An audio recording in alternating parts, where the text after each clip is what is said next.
Sesudah itu Daud memukul kalah orang Filistin dan menundukkan mereka. Lalu Daud mengambil kendali pemerintahan atas ibu kota dari tangan orang Filistin. Dan ia memukul kalah orang Moab. Lalu sambil menyuruh mereka berbaring di tanah, ia mengukur tempat mereka dengan tali. Diukurnya 2 kali panjang tali itu untuk mematikan dan 1 tali penuh untuk membiarkan hidup. Maka orang Moab takluk kepada Daud dan harus mempersembahkan upeti. Selanjutnya Daud memukul kalah Hadadeser bin Rehob, Raja Zoba, ketika ia pergi memulihkan kekuasaannya pada sungai Efrat. Daud menawan daripadanya 1.700 orang pasukan berkuda dan 20.000 orang pasukan berjalan kaki. Lalu Daud menyuruh memotong urat keting segala kuda kereta, tetapi dengan meninggalkan 100 ekor kuda kereta. Lalu orang Aram dari Damsyik datang menolong Hadadeser, Raja Zoba. Tetapi dari antara orang Aram itu, Daud menewaskan 22.000 orang. Kemudian Daud menempatkan pasukan-pasukan pendudukan di daerah orang Aram dari Damsyik. Orang Aram itu takluk kepada Daud dan harus mempersembahkan upeti. Tuhan memberi kemenangan kepada Daud kemanapun ia pergi berperang.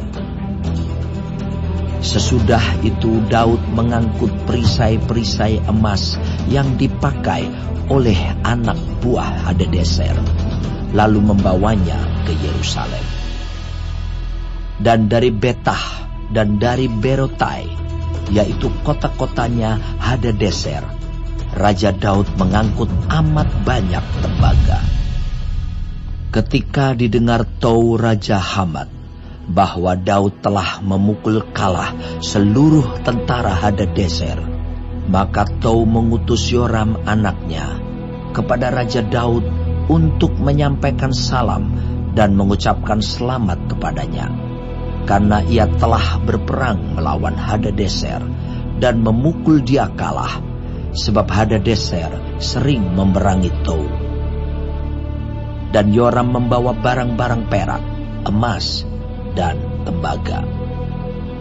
Juga barang-barang ini dikhususkan Raja Daud bagi Tuhan, bersama-sama perak dan emas yang berasal dari segala bangsa yang ditaklukkannya, yakni perak dan emas dari orang Aram, dari orang Moab, dari Bani Amon, dari orang Filistin, dari orang Amalek, dan dari jarahan yang dirampas dari Hadadeser bin Rehob, Raja Zoba.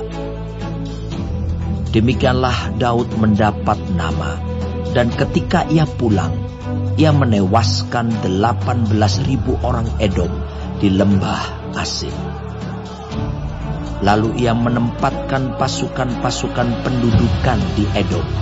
Di seluruh Edom ditempatkannya pasukan-pasukan pendudukan, sehingga seluruh Edom diperbudak oleh Daud. Tuhan memberi kemenangan kepada Daud kemanapun ia pergi berperang. Demikianlah Daud telah memerintah atas seluruh Israel dan menegakkan keadilan dan kebenaran bagi seluruh bangsanya. Yoab anak Seruya menjadi panglima, Yosafat bin Ahilud menjadi bendahara negara, Zadok bin Ahitub dan Ahimelech bin Abiatar menjadi imam, Seraya menjadi panitera negara, Benaya bin Yoyada menjadi panglima orang Kreti dan orang Pleti, dan anak-anak Daud menjadi imam.